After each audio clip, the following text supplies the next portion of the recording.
unveiled some of the games that are available to play on PSVR2 now. Nick is going to jump into the first title, Horizon VR Call of the Mountain. Big snap job. Is that I don't think this helps. I've played so much early VR that was sitting in a boat, rowing. When we talked about doing this segment, you're like, there's a kayak game. Yeah, and guess what? You didn't let me play. Yeah. This is doing the best things that VR can do. Yeah. And I think the idea with this game is to... this is so wild. Just the juxtaposition between these are the best things that VR could do with Nick sitting next to you. But these moments, the first time you do them, are all amazing. So I think it's a really smart idea for them to bundle that all together and put it under a brand or an IP that people have some, affinity with. Yeah. Well, it's so much of the first-party games in the best way are such an intro to gaming. That's actually a good point. You put this on your parents or family friend who's like, I'll give it a shot, and the first thing you don't want them to run into is a whole bunch of assumed knowledge. One of the coolest things is that the headset, which has always been a really clunky thing for me with VR, is really tidy in that it just plugs in under the base of the back, and then there's two little cables that just plug into your ear. So everything's going up that USB-C cable. And then chuck the pods in the side. It makes more sense than it dangling around and getting yanked off, because then you're fucked. Yeah, so you don't want to get yanked off. You don't want to get yanked off when you're in VR. You wouldn't know who it is. I'm fine. How sweaty? Kind of sweaty, not Quest level of coming out of it. Yeah. So Let me do a moisture test.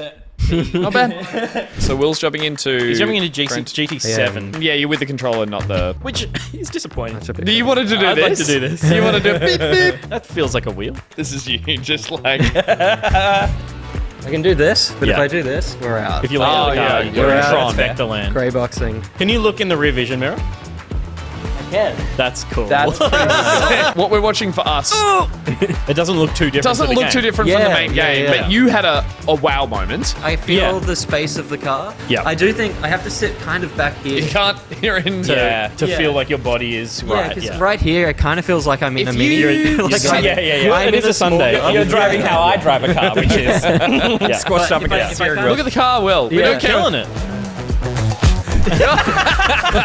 Sassless asked, did glasses bother you at all? And no. Will just put his glasses back on. Usually I take them off for the quest and stuff. Yeah, I do too. Totally, this really doesn't bother me. The front is extendable and retractable. Read the plates on the guy in front of you. Oh, do it.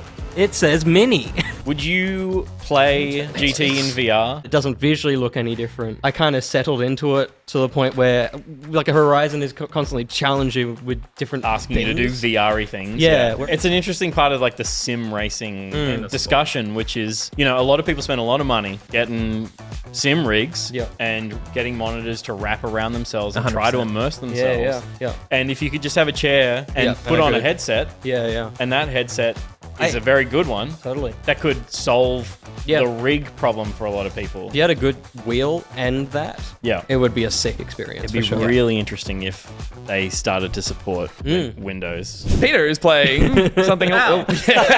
Are you seeing the game? Yeah. Okay, good. Because otherwise I'm sitting here doing it. So I'm doing Drums Rough. It is a rhythm game, and you start by going...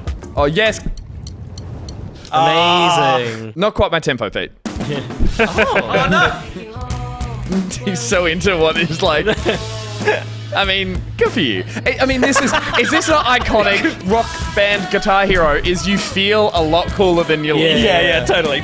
He's clearly fucking loving life right now. It's awesome, but it's great. Now juggle a stick. Are you out of sticks? Good night, Wisconsin! Infinite sticks!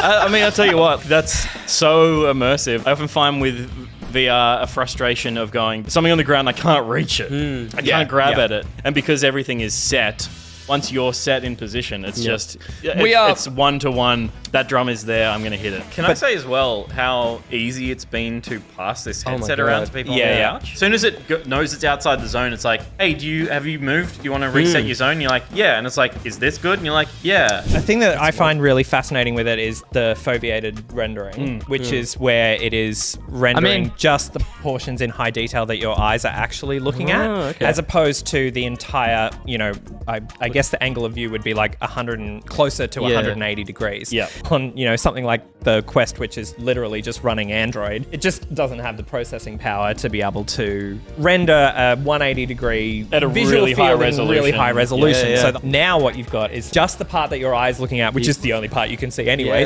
Like, what does it matter? Yeah. And the rest is like really low res. So you end up being able to put heaps of detail into exactly what you're looking at. So obviously we've just This jumped is into Resident Evil 8, which is another game that has had post-release VR support. I've played this bit of the game. This is the very opening of the game. so many times that it doesn't. Fuck. We're not It doesn't frighten me. Yeah.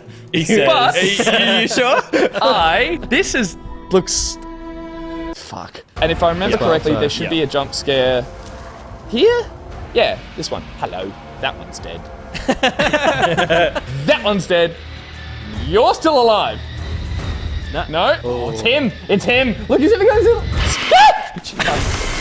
It's a lot louder than it meant to be. The dark is so fucking dark. And the nose flap is doing all the work. I don't think I'm in the back pocket studio. And I It's wish I was. insane how much a difference it makes. Totally immerses you.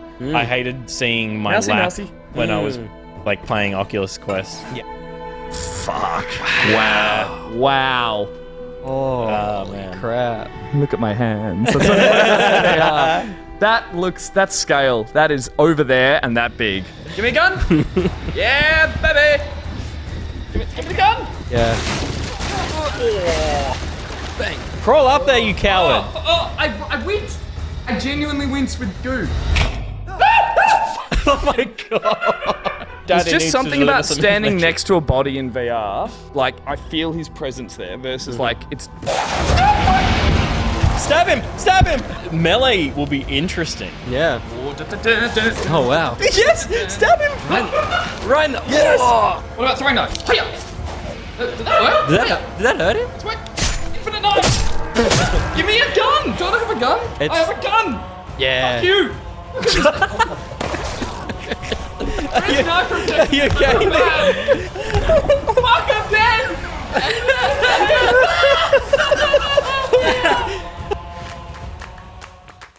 Hey, buddy.